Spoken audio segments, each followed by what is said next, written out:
السلام علیکم ورحمۃ اللہ وبرکاتہ۔ پیارے دوستو، آپ کا میزبان علی عادل آپ کی خدمت میں روح کی غذا پروگرام لے کر حاضر ہے، اور آپ دیکھ رہے ہیں راہ سکون چینل۔ پھول کھلتے ہیں پڑھ پڑھ کے صلی علی، پھول کھلتے دنیا کی بڑی عجیب جگہ ہے دوستو۔ یہاں شادی شدہ لوگ اپنے آپ کو گرہستی میں پھنسا ہوا محسوس کرتے ہیں، اور غیر شادی شدہ شادی کے بندھن میں بندھنے کے لیے بےتاب نظر آتے ہیں۔ بچوں کو بڑے ہونے کی جلدی ہے اور بڑوں کو بچپن کے لوٹ آنے کی آرزو۔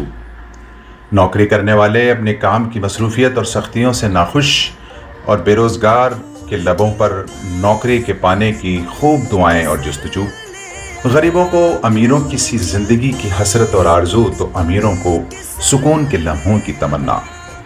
مشہور افراد کو چھپنے اور بچنے کا فراق، تو عام لوگ مشہور ہونے کے خیالوں میں گم نظر آتے ہیں دوستو۔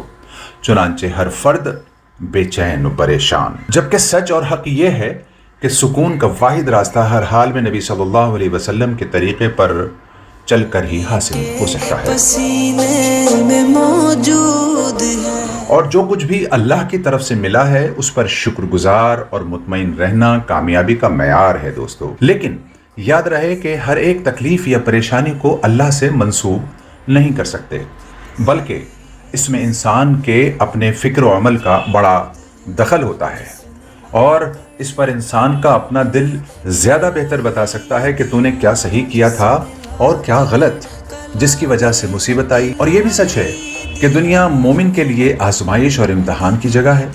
الدنیا سجن المومنین و جنت الکافرین، یعنی دنیا مومنین کے لیے پابندیوں کا قید خانہ ہے اور کافروں کے لیے مرضی پر چلتے رہنے کی جنت۔ ہنسی ہم نے مانا کہ جنت بہت ہے ہنسی۔ دوستو، دنیا کی چاہے نعمتیں ہوں یا تکلیفیں، کامیابی ہو یا ناکامی، وہ ہمیشہ کے لیے نہیں ہوتی بلکہ صرف موت تک، جبکہ ابدی اور ہمیشہ کا عیش یا تکلیف، کامیابی یا ناکامی تو آخرت کی ہی ہوتی ہے۔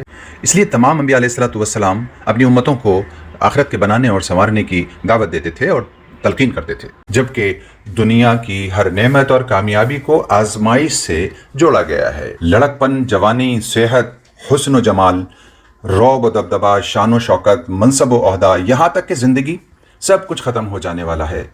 کل من علیہا فان ویبقی وجہ ربک ذو الجلال والاکرام، یعنی دنیا میں جو کچھ ہے وہ سب کچھ فنا ہو جانے والا ہے، اور باقی رہنے والی ذات صرف اللہ ذو الجلال کی ہے۔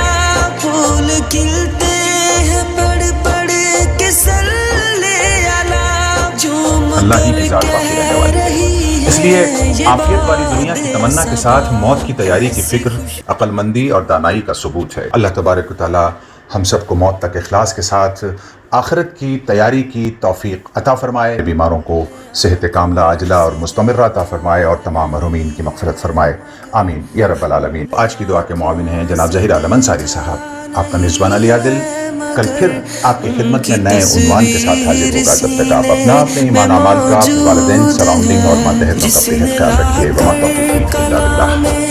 الہی دیا جس نے لا کر کلام الہی